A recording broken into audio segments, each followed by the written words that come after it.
Hi, my name is Officer Kevin O'Rourke with the Boise Police Department Bike Patrol Unit, and today we're going to talk about bicycle safety, and in particular we're going to talk about bicycle helmets and how to use them properly, how to wear them properly, and how to select one that'll fit you and work for you. Okay, the most important thing about wearing a bicycle helmet is to actually wear it, and that means every time that you ride your bicycle. It doesn't matter if you're going for 2 blocks to the store or if you're going 10 miles for a training ride.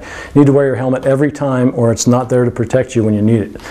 Okay, let's talk about different types of helmets. Okay, over here we have an example of an older helmet that has just padding in it and doesn't have an adjustment system.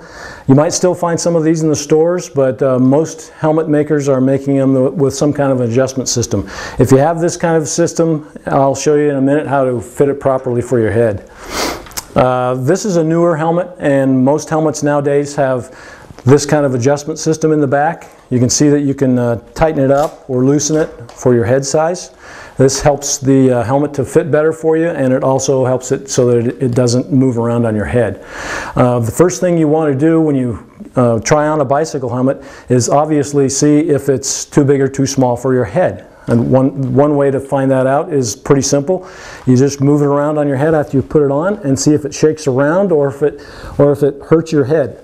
The most important thing for being too small, showing it's too small, is that it will hurt in the front of your head, squeezing too tightly on your head, and you'll know that it's probably too small. If it's way too big, you can almost turn it around sideways, and you don't want that, obviously. But like I said before, you get just a basic size helmet that will fit your head, and then you can adjust it in this way if you have this kind of adjustment system. And so if it's tightly, then that's what you want. Okay. The other thing with the old style helmet is what you would do is you try the helmet on. Obviously this one's a little bit big for me, but if it's too big, you can put different pads in there. You can remove these pads inside and put different pads in there to adjust to your head size. This is especially important for kids because some people want to buy a larger helmet for their kids so that they can grow into it more or less. You don't want to get too big a helmet so that it's flopping around on their head, but you might want to get one that's a little bit bigger so they can wear it for a couple years instead of just one. And you can adjust with those pads, and then as they grow, you can put thinner pads inside. Okay, after you've selected a helmet that you think fits you properly, then you need to adjust the straps so that it sits on your head properly, because if it's not placed on your head correctly, it won't protect you like it's supposed to. You don't want to wear the helmet on the back of your head like we see a lot of kids wearing caps underneath their helmets, and they sit the helmet on the back of their head like that, or sometimes they think it's too hot and they want it to vent it. That's not providing proper protection for the front of your head. And other times we see helmets sitting really low like this in the front, and sometimes that's because girls have ponytails and they want to stick them out behind their helmet, and then the back of your head is exposed to injury if you fall off the bike. So what you want to have is you want to have the helmet sitting level on your head, which means just parallel to the ground, just like this.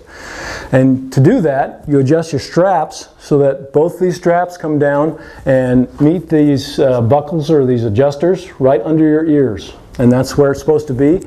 And then you need to be able to snap it under your chin. Not so loosely that you can pull it off your chin, but not so tightly that you can't talk and that it feels uncomfortable. It just needs to be snug on your head and sitting level on your head. Okay, and once you've got the helmet that fits you properly and you've adjusted it so that it sets on your head correctly, the other thing you need to remember is that occasionally you're going to need to replace your helmet. With kids, a lot of times it's because they outgrow them and they're no longer big enough for them. You're going to have to replace them then. With adults, you need to replace it anytime you have a significant impact on the helmet. you fall on the ground and hit your head, even if it doesn't show damage on the outside shell of this helmet, there's still probably damage underneath to the inside shell. There'll be compaction to it, and that helmet won't be as strong as it was before. That'll be a weak point in the helmet, and the next impact, it might not protect you as well, so you need to replace it. The other thing is that helmet manufacturers recommend you replace your helmet every 3 to 5 years just because of sun exposure. So these plastics weaken as time goes on, and you just need to replace them. Okay, so just remember, number 1, wear your helmet every time you ride. Number 2, fit it properly and get it on your head properly so it protects you, and you'll have an enjoyable ride. I'll see you out there. Thank you very much.